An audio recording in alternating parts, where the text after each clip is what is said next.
یہاں مفسرین نے ایک بات لکھی ہے اس آیت کے تحت کہ فرمایا جو زمین پہ چلنے والا ہے اس کا رزق اللہ کے ذمے ہے۔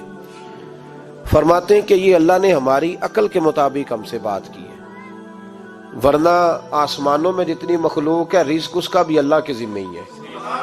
یہاں جو فی الارض کے لفظ ہے زمین پہ، وہ ہمیں سمجھانے کے لیے کہ تم نے تو صرف یہ دنیا دیکھی ہے نا، تو جس کو تم نے دیکھا ہے وہ سب کھاتے اللہ کا دیا ہوا ہی ہے۔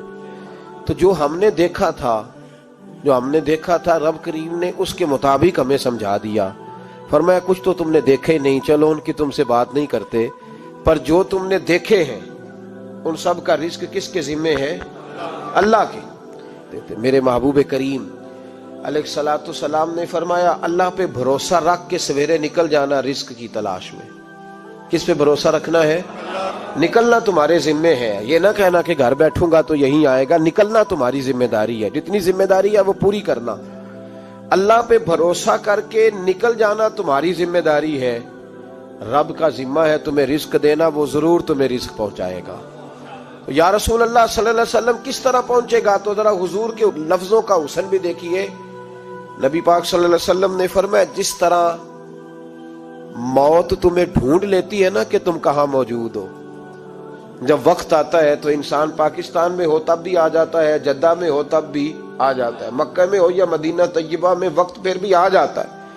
فرمایا جس طرح موت تم جہاں بھی ہو تم تک پہنچ جاتی ہے نا، اس طرح تمہارا رزق بھی تم جہاں موجود ہوتے ہو اللہ وہاں پہنچا دیتا ہے۔ تو یا رسول اللہ صلی اللہ علیہ وسلم کس انداز میں؟ تو فرمایا نکل جانا تمہاری ذمہ داری ہے۔ فرمایا سویرے پرندے بھی نکل جاتے ہیں اور شام کو جب لوٹتے ہیں تو اللہ انہیں پیٹ بھر کے روزی عطا فرماتا ہے، حالانکہ ان کو نہیں پتا ہوتا ہمارا کارخانہ کہاں ہے، ہم نے کہاں جا کے مزدوری کرنی ہے، ان کو نہیں پتا ہوتا کہ ہمارا دفتر کہاں ہے، ہم نے کس آفس میں بیٹھنا ہے، ان کو نہیں پتا ہوتا کہ ہم نے کہاں جا کے مال خریدنا ہے اور کہاں سے ہم نے پھر اس کو دوبارہ بیچنا ہے، انہیں خبر نہیں ہوتی۔ اللہ پہ بھروسہ کر کے نکل جاتے ہیں۔ نکلنا تو تیرے ذمے ہے کہ نہیں؟ فرمایا وہ تو ڈیوٹی کر، شام کو اللہ جو رب پرندوں کو روزی دیتا ہے وہ تجھے بھی عطا فرمائے گا۔ تو جس حال میں ہے، چونکہ تو نے اپنا یہ حال خود نہیں بنایا، جس نے بنایا ہے وہ بڑا بہتر جانتا تھا کہ تو اسی حال میں اسے اچھا لگتا ہے۔ تو اسے اسی حال میں، ایک بزرگ تھے تو ان کی طبیعت بڑی علیل ہو گئی، بیمار ہو گئے، تو اللہ نے آزمائش دی تو کیڑے پڑ گئے وجود میں۔ ایک کیڑا یہاں سے کھا رہا تھا، اللہ والے بڑے راضی رہتے ہیں اس کی رضا پہ، تو کیڑا یہاں کھا رہا تھا تو نیچے گر گیا، تو بابا جی نے اٹھا کے پھر وہاں رکھ لیا، کہنے لگے جب اس نے تیری ڈیوٹی مجھے کھانے کی لگائی ہے تو میں اس بات پہ راضی ہوں، تو نیچے کیوں گرتا ہے؟ بس ٹھیک ہے کھا، جب اس نے تجھے ڈیوٹی جو تیری لگائی ہے۔ سالبہ بن عبد الرحمن ایک صحابی تھے، سالبہ غالباً نبی پاک صلی اللہ علیہ وسلم کی خدمت میں آئے، کہنے لگے یا رسول اللہ صلی اللہ علیہ وسلم غربت بڑی ہے، میرے لیے دعا کریں اللہ زیادہ مال دے۔ تو محبوب صلی اللہ علیہ وسلم نے فرمایا تو جس حال میں اچھا ہے وہ تیرے لیے بہتر ہے، جس میں تو ہے وہی حال تیرے لیے۔ مشکل ہے نا یہ جواب سننا۔ یا رسول اللہ صلی اللہ علیہ وسلم دعا کر دے، تو محبوب نے کیا فرمایا؟ فرمایا تو جس حال میں ہے نا وہ حال تیرے لیے بہتر ہے، اسی میں رہ۔ کہ نہیں حضور دعا کریں۔ فرمایا سالبہ تو باز آ جا، حضور دعا کریں۔ فرمایا تو باز آ جا، 2-3 دفعہ کہا، ضد کی، محبوب نے فرمایا جا پھر اللہ تجھے زیادہ پیسے دے گا۔ چند بکریاں خریدی، اتنی برکت ہوئی کہ بکریوں کے ریوڑ بن گئے۔ پھر کچھ بکریاں بیچ کے گائے خرید لی، ان کے بھی ریوڑ ہو گئے۔ پھر کچھ اونٹنیاں لے لی، ریوڑ ہی ریوڑ۔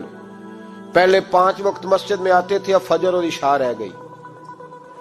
پھر مال زیادہ ہوا تو مدینے شہر میں کوئی جگہ ہی نہیں، مدینے سے باہر حویلی خریدی، پھر جمعہ ہی رہ گیا، جمعے کے جمعے آتے۔ زکوٰۃ کا حکم آیا، میرے نبی کریم علیہ السلام نے حضرت ابو ہریرہ کو بھیجا، فرمایا جا اسے کہہ تیری زکوٰۃ بنتی ہے 2.5%۔ تو سالبہ کے پاس حضور نے پیغام بھیجا، پہلے تو کہا تیرے لیے بہتر نہیں مال، جب اصرار کیا تو بڑی برکت ہو گئی، بڑا آیا تو فرمایا زکوٰۃ دے، 2.5% زکوٰۃ ہے۔ اب جب سوچا کہ 5 اونٹوں پہ ایک بکری جائے گی اور بڑا سارا مجھے دینا پڑے گا، اب جب غور کیا تو یہ تو نہ کہا کہ میں نہیں دیتا، حضرت ابو ہریرہ سے کہنے لگے نبی کریم علیہ السلام کی خدمت میں عرض کرنا کہ میں خود آؤں گا۔ حضرت ابو ہریرہ نے آ کے عرض کی یا رسول اللہ صلی اللہ تعالی علیہ وسلم، حضور وہ کہتے تھے میں خود آؤں گا۔ تو کہتے ہیں محبوب نے ٹھنڈی سانس لی، فرمایا اسے کہا تھا کہ تیرے لیے مال بہتر نہیں، اب ہلاک ہو گیا، ہائے افسوس ہلاک ہو گیا۔ ان کو بھی تھوڑی دیر کے بعد احساس ہوا کہ یہ میں نے کیا کیا، نبی پاک کو ہی کہہ دیا نہیں ہے، حضور کو کہہ دیا بعد میں آؤں گا۔ اب دوڑے آئے، عرض کی حضور میں سارا کچھ لے کے آیا ہوں، قبول کر لیں۔ محبوب نے فرمایا گویا بلال حبشی کی خشک کھجور بھی قبول ہے، اور صہیب رومی ایک اٹی بان کی لائے تو وہ بھی قبول ہے، اور عمار بن یاسر اور مصعب بن عمیر اگر 2 دینار دے جائیں اور کوئی پرانا جوڑا کسی سپاہی کے لیے چھوڑ جائے تو وہ بھی قبول ہے، لیکن تو اپنا لاکھوں لے کے چلا جا، تیرا کوئی نہیں قبول، معاف کر دیں۔ فرمایا جا معاف کیا، پر پیسے لے کے نہ آنا۔ اگلے سال پھر آئے، بندے ہوئے ہاتھ ہے، محبوبہ میں دولت کا کیا کروں گا، آگ لگانی ہے، قبول کر لیں۔ فرمایا تو لے جا، تیرا نہیں قبول، گرا جو ان کی نگاہ سے وہ سنبھل نہیں سکتا۔ حضور نے وصال ظاہری کیا تو جناب صدیق اکبر کے پاس آئے، لاکھوں کا مال، ابو بکر قبول کر لو۔ تو جناب صدیق اکبر کہنے لگے اس کا کر لوں جس کا نبی نے نہیں کیا، چل جا، کوئی نہیں چاہیے۔ حضرت عمر کے زمانے میں قحط پڑ گیا، بارشیں نہیں ہوتی، غلہ نہیں ملتا، حالات خراب ہے، مالی طور پہ بحران آ گیا، غربتیں، مجبوریاں، تکلیفیں، آ کے روئے، عمر میرا قبول کر لو، مجھے معافی تو مل گئی تھی نا۔ فرمایا معافی اپنی جگہ پہ، پر جس کا مصطفیٰ نے قبول نہیں کیا۔ بہت سارے لوگوں کو پتہ ہی نہیں کہ ان کا قبول ہی نہیں ہوا، اور وہ الجھے ہوئے، انہیں خبر ہی نہیں کہ اصل بات کیا ہے۔ فرمایا جس کا مصطفیٰ کریم نے قبول نہیں کیا، اب ہیرے اور جواہرات بھی لے کے آئے تو بھوکے مریں گے، پر اس کا قبول، اس بات پہ راضی رہو جس حال میں اللہ نے رکھا ہوا ہے، اس حال میں راضی رہو۔ یہ جو مصیبت ہے نا دیکھنی کہ وہ بھی میرے پاس، تمہیں کیا پتا، کبھی پوچھ تو صحیح اس سے وہ کس مصیبت کا شکار ہے، جو مالی طور پہ بڑا امیر ہے، تو اس کی طرف دیکھ کے اپنا دل برا کرتا ہے۔ بس جس حال میں رب نے رکھا ہے اس حال میں رہ۔ حضرت عثمان غنی کے زمانے میں تو وہ وصال کر گئے، لیکن بھائی تو جس حال میں تیرا رب تجھے رکھتا ہے اس حال میں رہ، تیری مالی پریشانیاں ختم ہو جائیں گی۔ امام شافعی فرماتے ہیں جن گھروں میں لوگ فجر کی نماز کے وقت سوئے ہوتے ہیں ان گھروں میں رزق نہیں آتا۔ آپ فرماتے ہیں فجر کا وقت اللہ کے دینے کا وقت ہے، اس وقت اللہ بانٹتا ہے۔ حضور صلی اللہ علیہ وسلم کا فرمان ہے نا حدیث میں کہ تہجد کے وقت اللہ پہلے آسمان پہ نزول جلال فرماتا ہے جو اس کی شان کے لائق ہے تہجد کے وقت، اور وہ کہتا ہے مانگو میں تمہیں عطا کروں گا۔ لینے کی باری آئے تو بندہ سمیٹ سماٹ کے اندر گھس جائے۔ ہمارے ہاں یہ ہوتا ہے کہ عشاء کے بعد بچے بیٹھتے ہیں موبائل لے کے، تہجد کا وقت آتا ہے تو ان کی آنکھیں بند ہونی شروع ہوتی ہیں، تو لینے کے وقت تو سویا تھا، تیرا مسئلہ کیسے حل ہوگا؟ بھائی جب کوئی آدمی خیرات بانٹ رہا ہو تو جو پیالہ پیچھے کر لے اسے ملے گا؟ کہتے اس وقت آنا جب میں بانٹ رہا تھا، اب تو کدھر آ گیا ہے؟ مثال دے رہا ہوں۔ تو فجر کا وقت مانگنے کا ہے، تو ساری رات تو گزر گئی گیمیں کھیلتے، ٹی وی دیکھتے، اور جو لینے کا وقت تھا تو سو گیا، تو کیسے آئے گا تیرے پاس؟ تو اٹھے سویرے، بندوں سے مانگ کے دیکھ لیا، بڑی عزتیں خراب ہوئی، فجر کا وقت اٹھ کے جھولی پھیلائے۔ میرے رسول پاک علیہ السلام فرماتے ہیں، رب فرماتے ہیں جب بندے میرے آگے جھولی پھیلاتے ہیں مجھے شرم آتی ہے، کیسے خالی واپس کر دوں؟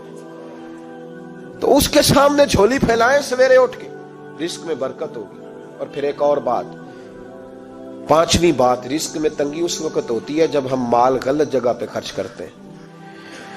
اللہ مال دیتا ہے اپنے فضل سے، اور جب ہم اسے ضائع کریں، مثال دیتا ہوں، میرے پاس ایک شخص نے آ کے کہا حضرت جی بچی کی شادی ہے، یا میرا گھر میں کوئی بیمار ہے، یا بڑی آزمائش ہے، 10,000 کی ضرورت ہے، میں نے تھما دیا اس کو، پھر مجھے بعد میں پتا چلا کہ وہ تو عیاشی کر رہا ہے پیسوں سے، وہ تو چلا گیا کہیں گھومنے اور فلاں ہوٹل میں، مہنگے ہوٹل میں بیٹھ کے کھانا کھا لیا، تو میرے دل پہ کیا گزرے گی؟ اس شخص کے بارے میں بلا مثال و بلا تشبیہ سمجھانے کے لیے اللہ نے مال دیا فضل سے، اور اگر عیاشیوں میں لگا دیا، صوفیاء فرماتے ہیں کہ اگر ایک دھیلا تو حرام جگہ پہ خرچ کرے نا، ایک دھیلا، تو 1,00,000 دینار کی برکت تیرے گھر سے اٹھ جاتی ہے، ایک دھیلا حرام جگہ پہ۔ قرآن مجید کی آیت پڑھتا ہوں، رب فرماتا ہے وَمَنْ أَعْرَضَ عَنْ ذِكْرِي فَإِنَّ لَهُ مَعِيشَةً ضَنْكًا، بڑی سخت آیت ہے۔ وَمَنْ أَعْرَضَ عَنْ ذِكْرِي، فرمایا جب تم میرے تذکرے سے، میرے ذکر سے منہ پھیر لیتا ہے، فَإِنَّ لَهُ مَعِيشَةً ضَنْكًا، تو میں تیری معیشت کو، تیرے رزق کو تنگ کر دیتا ہوں، پھر تیری زندگانی تنگ ہوتی۔ اور جس کی زندگی اللہ تنگ کرے اس کی کوئی کھول سکتا ہے؟ کہتے ہیں بڑی جگہوں پہ گیا ہوں، بڑی پھوکے مروائی، بڑے دم کرائے، حالات صحیح نہیں ہوتے، تو مسجد آ کے توبہ کر۔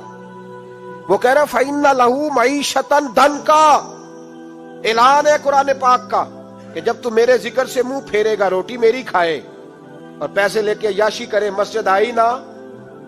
حکم تو یہ ہے کہ جتنی جتنی نعمت بڑھتی جائے سجدے بڑھنے چاہیے، لیکن ہم لوگ سجدے کم کرتے جاتے ہیں، فرض نماز بھی نہیں پڑھتے، پھر رزق تنگ ہوتا ہے، پھر اللہ کے عدل کا نظام چلتا ہے، پھر خرابی ہوتی ہے۔